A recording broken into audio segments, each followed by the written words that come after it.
Victoria ಮತ್ತು Albert. ಬಹಳ ದಿನಗಳ ನಂತರ ವಿಶೇಷವಾದ ಚಳಿಗಾಲದಲ್ಲಿ ಎಲ್ಲ ಬ್ರಿಟನರು ವಸಂತ ಕಾಲದಲ್ಲಿ ಬಂದಿದ್ದರು. ರಾಜ ಕುಟುಂಬದವರು ರಾಣಿ ವಿಕ್ಟೋರಿಯಾ ಹುಟ್ಟುಹಬ್ಬವನ್ನು ಆಚರಿಸಲು ಏರ್ಪಡಿಸಿದ್ದರು. ಆಹ್ವಾನ ಪತ್ರವನ್ನು ಅಂತಾರಾಷ್ಟ್ರೀಯಗಳಿಗೆ 1 ತಿಂಗಳಿಂದನೇ ಹಂಚಲಾಗಿತ್ತು. ಮತ್ತೆ ಪ್ರತಿಕ್ರಿಯೆ ಕೂಡ ತುಂಬಾ ಚೆನ್ನಾಗಿ ಮೂಡಿ ಬಂದಿತ್ತು, ಮುಖ್ಯವಾಗಿ ಜರ್ಮನಿ ರಾಜರ ಕುಟುಂಬದಿಂದ. ನಾವು ದ್ವಾರಕದ ಹತ್ರ ಹೋಗ್ತಿದೀವಿ. ಮತ್ತೆ ನೆನ್ಪಿರ್ಲಿ ಆಲ್ಬರ್ಟ್, ನಾನಿಲ್ಲಿ ರಾಣಿಯನ್ನು ಒಲಿಸಲು ಬಂದಿದ್ದೇನೆ. ರಾಜನಾಗಿ ಮತ್ತೆ ನಿನ್ನ ದೊಡ್ಡಣ್ಣನಾಗಿ ಸಹಾಯ ಮಾಡು. ಮುಂದೆ ಏನಾಗತ್ತೆ ನೋಡೋಣ. ನಾನೇನಾದ್ರೂ ತಮಾಷೆಗೆ ಹೇಳಿದ್ನಾ? ಎನ್ಸ್ಟ್, ನಾವಿದ್ರ ಬಗ್ಗೆ 100ನೇ ಸಲ ಮಾತಾಡ್ತಿರೋದು. ನಾನು ನಗ್ತೀನಿ. ನಾನು ನನ್ನ ಕವನವನ್ನ ಹೇಳ್ದಾಗ? ಆಗ್ಲೂ ನಗ್ತೀನಿ. ನಾನು ಅವಳನ್ನ ಕುಣಿಯಲು ಕರೆದಾಗ? ನಾನು ಒಪ್ಕೊಳ್ಳುವುದಿಲ್ಲ.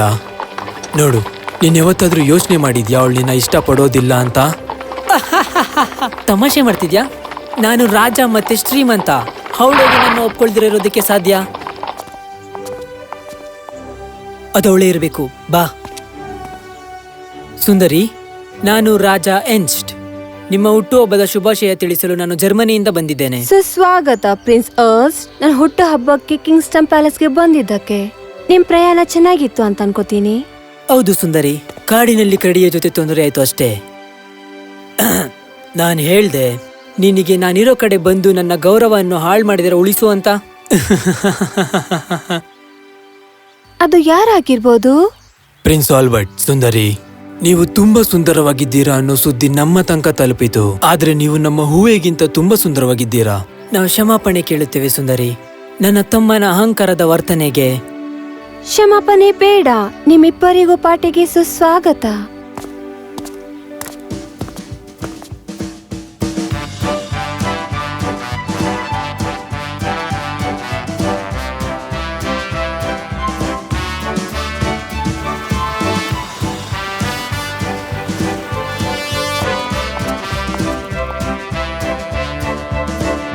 ಆಲ್ಬರ್ಟ್, ಅದ್ಭುತ, ಸುಂದರವಾದ ಆಲ್ಬರ್ಟ್. ನನ್ ಹೃದಯ ನಿನಗೋಸ್ಕರ ಈ ದಿನಕ್ಕೆ ಕಾಯ್ತಾ ಇದೆ. ನಾನು ನಿನ್ ಜೊತೆ ಮಾತಾಡ್ಬೇಕು ಅಂತ ಕಾತರದಿಂದ ಕಾಯ್ತಾ ಇದ್ದೀನಿ. ನಮಸ್ಕಾರ ರಾಜ್ಕುಮಾರಿ ಅವರೇ, ನಿಮಗೊಂದು ಸಂದೇಶ ಬಂದಿದೆ. ನನ್ನ ಪ್ರೀತಿಯ ವಿಕ್ಟೋರಿಯಾ, ನಾನು ಕ್ಷಮೆ ಭಿಕ್ಷೆ ಕೇಳುತ್ತೇನೆ ನಿನಗೆ ವಿದಾಯವನ್ನು ಹೇಳ್ದಿರ ಇದ್ದಿದ್ದಕ್ಕೆ. ನಾನು ಜರ್ಮನಿಗೆ ಹಿಂತಿರುಗಲೇಬೇಕಾಗಿತ್ತು ಕೆಲಸದ ಒತ್ತಡದಿಂದ. ನಾನು ನಿನ್ನ ಬಗ್ಗೆ ಹೆಚ್ಚಾಗಿ ತಿಳಿದು ಬರೆಯುತ್ತಾ ಹೋಗುತ್ತಿರ್ತೀನಿ ನಿನ್ನ ಒಪ್ಪಿಗೆ ಇದ್ದಲ್ಲಿ. ನಾನು ತಲೆಬಾಗುತ್ತೇನೆ ನನ್ನ ಸ್ವರ್ಗದ ರಾಣಿಗೆ. ಮತ್ತೆ ಹುಟ್ಟುಹಬ್ಬದ ಶುಭಾಶಯಗಳು ಆಲ್ಬರ್ಟ್. ಜೊತೆಗೆ ಆನ್ಸ್ಟ್ ಹಲೋ ಹೇಳ್ದ. ಅವ್ರಿಗೆ ಹೇಳೋ ನಂಗೆ ಸಂತೋಷ ಆಯ್ತು ಅಂತ. ಖಂಡಿತ ರಾಜ್ಕುಮಾರಿ. ಮಾತು ಉಳಿಸಿಕೊಂಡು ಆಲ್ಬರ್ಟ್ ವಿಕ್ಟೋರಿಯಾ ರಾಣಿಗೆ ಪತ್ರವನ್ನು ಪ್ರತಿವಾರ ಬರೆಯುತ್ತಿದ್ದ. ಅವನ ಪತ್ರ ತಮಾಷೆಯಾಗೂ ಮತ್ತು ಕವನಭರಿತವಾಗಿತ್ತು. ಅದರಲ್ಲಿ ಸಮಾಧಾನ ಮತ್ತೆ ಉತ್ತೇಜನ ನೀಡುವಂತ ಪದಗಳಿತ್ತು. ರಾಣಿಗೆ ತುಂಬಾನೇ ಅವಳು ಅವನ ಸಲಹೆಯನ್ನು ಪಾಲಿಸುತ್ತಿದ್ದಳು. ಜರ್ಮನಿ ಆಶಾವಾದಿಗೆ ಮತ್ತೆ ಒಳ್ಳೆತನಕ್ಕೆ ಹೆಸರುವಾಸಿ ಅಂದುಕೊಂಡಳು. ವಾರಗಳು ತಿಂಗಳುಗಳು ಆದಂತೆ ಆಲ್ಬರ್ಟ್ಗೆ ಮತ್ತೆ ವಿಕ್ಟೋರಿಯಾ ದೂರದ ಸಂಬಂಧ ಹೆಚ್ಚಾಯಿತು. ಮತ್ತೆ ಪ್ರತಿಕ್ರಿಯಿಸುತ್ತಿದ್ದರು. ಮತ್ತೆ ಅವರ ಒಡನಾಟ ಜಾಸ್ತಿ ಆಯಿತು. ಮತ್ತೆ ಒಂದು ದಿನ, 1000 ವಂದನೆಗಳು ನನ್ನ ರಾಜ. ಒಂದು ಪತ್ರ ಬಂದಿದೆ ಲಂಡನ್ನಿಂದ. ಓಹ್ ಇಲ್ಲ.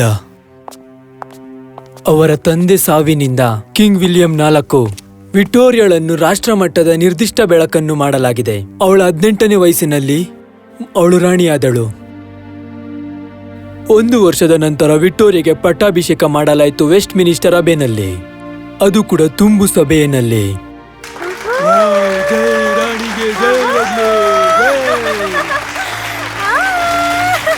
ರಾಣಿ ವಿಕ್ಟೋರಿಯಾ ತನ್ನ ರಾಣಿಯ ಕೆಲಸವನ್ನು ಪಾಲಿಸುತ್ತಿದ್ದಾಗ ಆಲ್ಬರ್ಟ್ನ ಸಲಹೆ ಮತ್ತೆ ಸೂಚನೆಗಳನ್ನು ಪಾಲಿಸಲು ಮುಂದುವರಿಸಿದ್ದಳು. ಇದು ಅವಳಿಗೆ ತುಂಬಾ ಸಂತೋಷ ನೀಡುತ್ತಿತ್ತು. ಏನ್ ವಿಷಯ ಲಾರ್ಡ್ ಮೆಲ್ಬರ್ನ್? ನನಗೆ ಮಾತು ಬರುತ್ತಿಲ್ಲ ಮಹಾರಾಣಿ. ನಂಗೆ ಅರ್ಥ ಆಗ್ತಾ ಇಲ್ಲ. ನಾನು ಆಲ್ಬರ್ಟ್ ತರ ಪ್ರತಿಕ್ರಿಯೆ ಮಾಡ್ದಲೇ ಇರೋಲ್ಲ.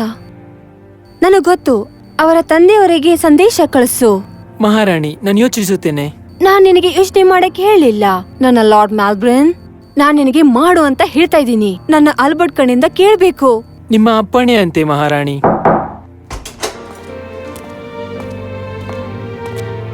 ಆಲ್ಬರ್ಟ್,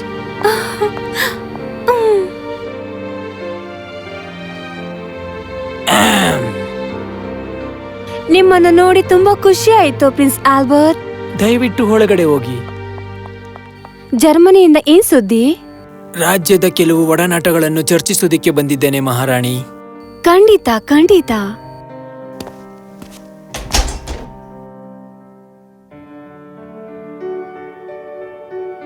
ಓ ಆಲ್ಬರ್ಟ್, ನಾನು ತುಂಬಾನೇ ಮಿಸ್ ಮಾಡ್ಕೊಂಡೆ. ಮತ್ತೆ ನಾನು ಕೂಡ. ವಿಕ್ಟೋರಿಯಾ ಅಂದ್ರೆ ರಾಜ್ಕುಮಾರಿ ವಿಕ್ಟೋರಿಯಾ. ಬೆಲೆ ಕಟ್ಟಲಾಗದ್ದು.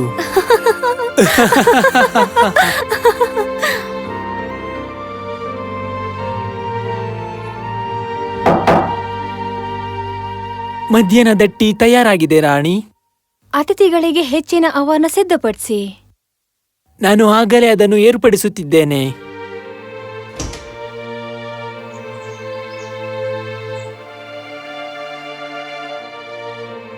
ಕ್ಷಮೆ ಇರಲಿ, ನಿಮ್ಮ ತಂದೆಯವರು ತೀರಿಕೊಂಡಾಗ ನಾನಿರಲಿಲ್ಲ. ನನಗೂ ಕೂಡ ದುಃಖ ಆಯ್ತು. ಅವ್ರು ತೀರ್ ಹೋಗಿದ್ದಕ್ಕಲ್ಲ, ಅವ್ರ ಜವಾಬ್ದಾರಿ ಫಲಿತಾಂಶನ ನಾನು ವಹಿಸ್ಬೇಕಾಯ್ತಲ್ಲ. ನೀವು ತುಂಬಾ ಅದ್ಭುತವಾದ ಕೆಲಸ ಮಾಡಿದ್ದೀರಾ, ನಾನು ಕೇಳ್ಪಟ್ಟಂಗೆ. ನಿಜಾನಾ?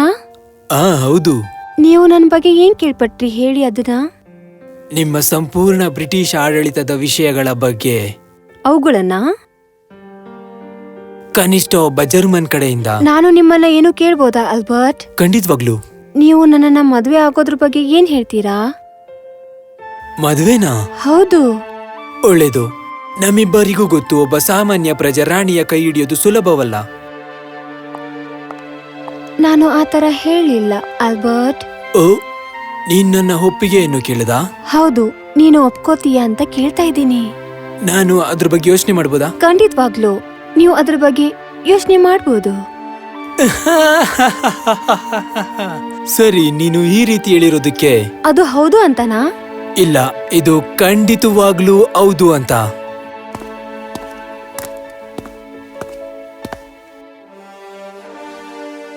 ರಾಣಿ ವಿಕ್ಟೋರಿಯಾ ಮತ್ತೆ ಆಲ್ಬರ್ಟ್ ಮದ್ವೆ ಆದ ಆ ದಿನ ದೇಶಗಳು ಒಂದಾಗಿ ಸೇರಿದವು ಮತ್ತೆ ಇತಿಹಾಸದ ಸಂಭ್ರಮಾಚರಣೆ ಮಾಡಿದರು.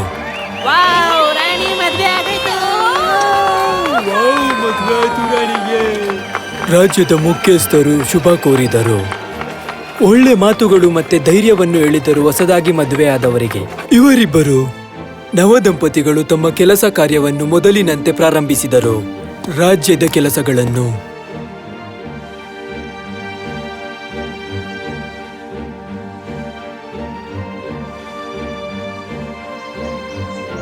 ನಾವೀ ತರ ಭೇಟಿಯಾಗೋದನ್ನ ನಿಲ್ಲಿಸ್ಬೇಕು. ಇಂದು ಅಧಿಕೃತವಾದ ವ್ಯವಹಾರ ತುಂಬಾ ಭಯ ಆಗ್ತಾ ಇದೆ. ನಮ್ಮ ವ್ಯವಹಾರಗಳನ್ನು ಸಭೆಯಲ್ಲೇ ಚರ್ಚಿಸಲು ಸಾಧ್ಯವಿಲ್ಲವೇ? ಈ ರೀತಿಯ ವ್ಯವಹಾರ ಅಲ್ಲ ಆಲ್ಬರ್ಟ್. ಮತ್ತೆ ಯಾವ ತರ? ಹತ್ರ ಬಾ.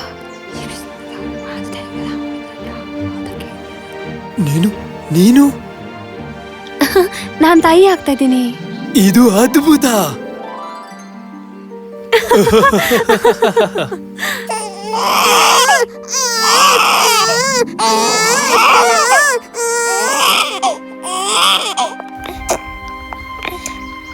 ತಂದೆ ತಾಯಿಗೆ ಸಂತೋಷ ಸಹಜ, ಆದ್ರೆ ಅದು ಹೆಚ್ಚು ದಿನ ಉಳಿಯಲಿಲ್ಲ.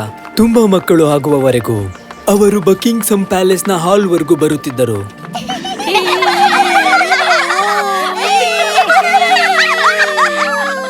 ಮಕ್ಕಳೇ ನಿಂತ್ಕೊಳ್ಳಿ. ಅಯ್ಯೋ ದೇವ್ರೇ. ರಾಜರ ಮನೆತನ ಹೆಚ್ಚಾಯಿತು 9 ಮಕ್ಕಳಿಂದ. ಕುಟುಂಬವು ಬೆಳೀತಿದ್ದ ಹಾಗೆ ರಾಣಿ ವಿಕ್ಟೋರಿಯಾಗೆ ಒತ್ತಡವೂ ಕೂಡ ಹೆಚ್ಚಾಗುತ್ತಾ ಹೋಯಿತು. ತನ್ನ ಜವಾಬ್ದಾರಿಗಳನ್ನು ನಿಭಾಯಿಸಲು. ನೀಲಿ ಅಥವಾ ಹಸಿರು ಬಣ್ಣನ? ನನಗನ್ನಿಸುತ್ತೆ ನಿನ್ನ ಕಣ್ಣಿಗೆ ಬ್ಲೂ ಚೆನ್ನಾಗಿರುತ್ತೆ ಅಂತ.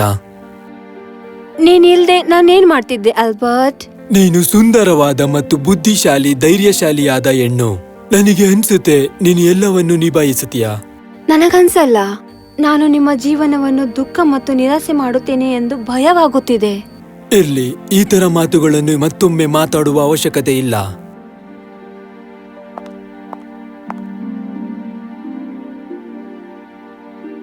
ಈ ಪತ್ರಗಳಿಗೆ ಸಹಿ ಹಾಕಿ ಮಂಗಳವಾರದ ಒಳಗೆ ಪ್ರಧಾನಮಂತ್ರಿಗಳಿಗೆ ಕೊಡಬೇಕು. ಇದಕ್ಕೆ ನಿನ್ನ ಸಹಿ ಬೇಕು, ಇದನ್ನು ಮುಂದಿನ ಹಂತಕ್ಕೆ ತಲುಪಿಸಲು. ನೀನು ಕೇಳಿಸ್ಕೊತಿದ್ಯಾ? ನೀವು ಆಲ್ಬರ್ಟ್ ಎಡ್ವರ್ಡ್ ಜೊತೆ ಮಾತಾಡ್ಬೇಕಂತ ಅನ್ಕೋತೀನಿ. ಅವನು ತುಂಬಾನೇ ತಲೆ ಹರಟೆ ಮಾಡ್ತಾ ಇದ್ದಾನೆ. ನಾನ್ ನಿನ್ನ ಪ್ರೀತಿಸ್ತೀನಿ ವಿಕ್ಟೋರಿಯಾ, ಆದ್ರೆ ನಿನಗೆ ಗೊತ್ತಲ್ವಾ, ನೀನು ಇಂಗ್ಲೆಂಡಿನ ಮಹಾರಾಣಿ ಅನ್ನೋದು. ಮತ್ತೆ ನಿನ್ನ ಸಲಹೆ ಸೂಚನೆಗಳು ಈ ದೇಶಕ್ಕೆ ಬೇಕಾಗಿದೆ. ಏನ್ ಹೇಳ್ತಾ ಇದ್ದೀರಾ ಆಲ್ಬರ್ಟ್? ನಾನು ನನ್ನ ಕರ್ತವ್ಯಗಳಿಂದ ತಪ್ಪಿಸಿಕೊಳ್ಳುತ್ತಿದ್ದೇನೆ ಎಂದು ನೀವು ಭಾವಿಸುತ್ತಿಲ್ಲ ಎಂದುಕೊಳ್ಳುತ್ತೇನೆ. ವಿಕ್ಟೋರಿಯಾ, ನನ್ನ ಕೈನಲ್ಲಿ ಮಾಡಕ್ಕಾಗೋದು ಅಷ್ಟೇ. ಆದ್ರೆ ನೀನು ದೇಶಕ್ಕೆ ಮುಖ್ಯವಾದ ವ್ಯಕ್ತಿ. ಸಾಕು. ನಾನು ಯಾವಾಗ್ಲೂ ಇಂಗ್ಲೆಂಡ್ ಮತ್ತು ನಿಷ್ಠಾವಂತ ಜನರಿಗೆ ನಿಷ್ಠೆಯಿಂದ ಉಳಿದಿದ್ದೇನೆ. ನಿಮ್ಮ ಆಡಳಿತದಲ್ಲಿ ನಾನು ಆಡಳಿತವನ್ನು ನಡೆಸುತ್ತಿದ್ದೇನೆ ಎಂದು ಭಾವಿಸಬೇಡಿ. ನನಗನ್ಸುತ್ತೆ ನಿನಗಿದು ಜಾಸ್ತಿ ಆಗುತ್ತೆ ಅಂತ. ಏನ್ ಹೆಚ್ಚಾಗಿದೆ? ನೇರವಾಗಿ ಹೇಳಿ. ನೀನು ಮಹಾರಾಣಿ ಅನ್ನೋ ಅಹಂನಲ್ಲಿ ಯಾವಾಗ್ಲೂ ಮುಳುಗಿರೋದಕ್ಕಾಗುವುದಿಲ್ಲ ವಿಕ್ಟೋರಿಯಾ. ರಾಣಿ ವಿಕ್ಟೋರಿಯಾ ಕೋಪಗೊಂಡಳು ಗಂಡನಾದ ರಾಜ್ಯಪಾಲರ ಅಧಿಕೃತ ವ್ಯವಹಾರಗಳ ಮೇಲೆ. ಮತ್ತೆ ಅದು ಅವರಿಬ್ಬರ ಮಧ್ಯ ವಾದ ವಿವಾದಕ್ಕೆ ಈಡಾಯಿತು.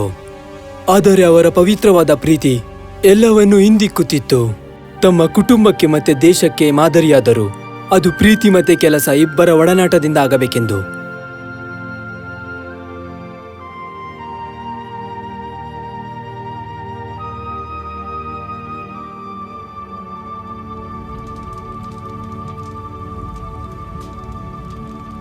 ನಾನು ಯೋಚನೆ ಮಾಡ್ತಾ ಇದ್ದೆ ಈ ಕ್ರಿಸ್ಮಸ್ಗೆ ವಿನ್ಸರ್ ಹೋಗೋಣ ಅಂತ. ಮಕ್ಕಳಿಗೂ ಕೂಡ ತುಂಬಾ ಖುಷಿ ಆಗುತ್ತೆ. ಏನಂತೀರಾ? ಹೌದು ಹೌದು, ಅದು ತುಂಬಾ ಚೆನ್ನಾಗಿರುತ್ತದೆ. ಒಳ್ಳೇದು. ನೀವು ಸ್ವಲ್ಪ ಬೇಜಾರಾಗಿ ಕಾಣಿಸ್ತಾ ಇದ್ದೀರಾ. ಎಲ್ಲ ಸರಿ ಇದೆಯಾ ತಾನೇ? ಸ್ವಲ್ಪ ನಿವೃತ್ತಿ ಹೊಂದುತ್ತಿರುವುದರಿಂದ ನಿಮಗೋಸ್ಕರ ಟೀ ಕಳಿಸ್ತೀನಿ.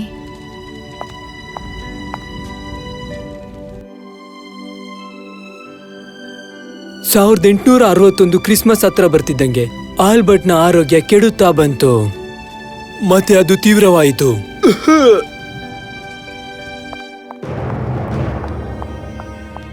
ಆಲ್ಬರ್ಟ್ನ ವೈದ್ಯರು ಹೇಳಿದ್ರು ಇವರಿಗೆ ಟೈಫಾಯ್ಡ್ ಜ್ವರ ಇದೆ ಎಂದು. ಡಾಕ್ಟರ್ ಹೇಳಿದ್ರು ನೀವು ಆದಷ್ಟು ಬೇಗನೆ ಹುಷಾರಾಗ್ತೀರಾ.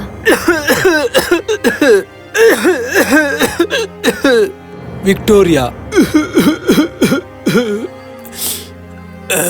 ನೀನ್ ನಿಜವಾಗ್ಲೂ ಚೆನ್ನಾಗಿ ಸುಳ್ಳೇಳಲ್ಲ. ನನ್ನನ್ನು ಬಿಟ್ಟು ಹೋಗ್ಬೇಡಿ ಆಲ್ಬರ್ಟ್. ನಿಮ್ಮನ್ನು ಬಿಟ್ಟು ಇರಲಾರೆ ನಾನು. ನಾನು ಯಾವಾಗ್ಲೂ ನಿನ್ ಜೊತೆ ಇರ್ತೀನಿ ನನ್ನ ಪ್ರೀತಿಯ. ಇಲ್ಲ ಆಲ್ಬರ್ಟ್. Albert, Albert, Albert.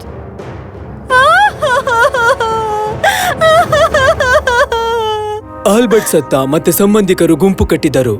ಅವನಿಗೆ 40 ವರ್ಷ.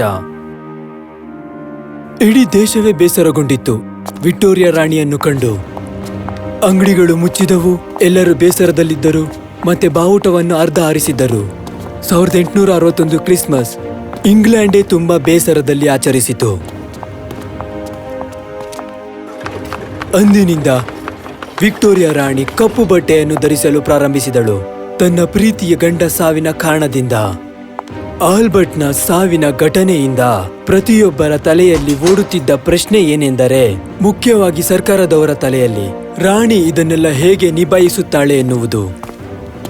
ರಾಣಿ ವಿಕ್ಟೋರಿಯಾ ಅವರು ಇನ್ನ ಬಂದಿಲ್ಲವೇ? ಇಲ್ಲ ಪ್ರಧಾನಮಂತ್ರಿಗಳೇ, ಇಷ್ಟು ಸಮಯವಾದರೂ ರಾಣಿಯವರು ಹಾಜರಾಗಿಲ್ಲ. ನನಗರ್ಥ ಆಗತ್ತೆ.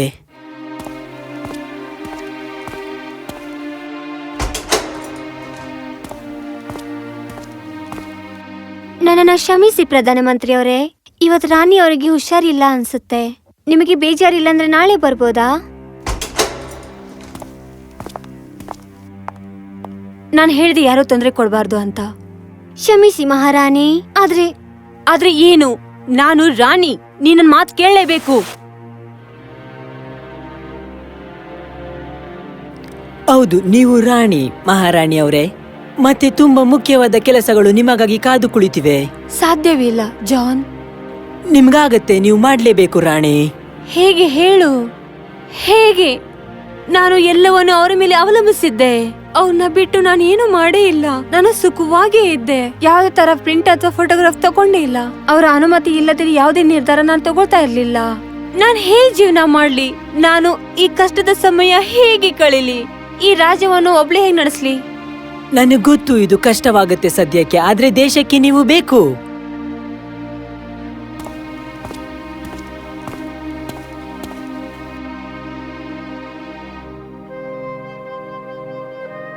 ತನ್ನ ಗಂಡನ ಸಾವಿನಿಂದ ತುಂಬಾ ಬೇಜಾರ್ನಲ್ಲಿ ಇದ್ದ ವಿಕ್ಟೋರಿಯಾ ಸಭೆ ಸಮಾರಂಭಗಳಿಗೆ ಯಾವುದಕ್ಕೂ ಹಾಜರಾಗುತ್ತಿರಲಿಲ್ಲ.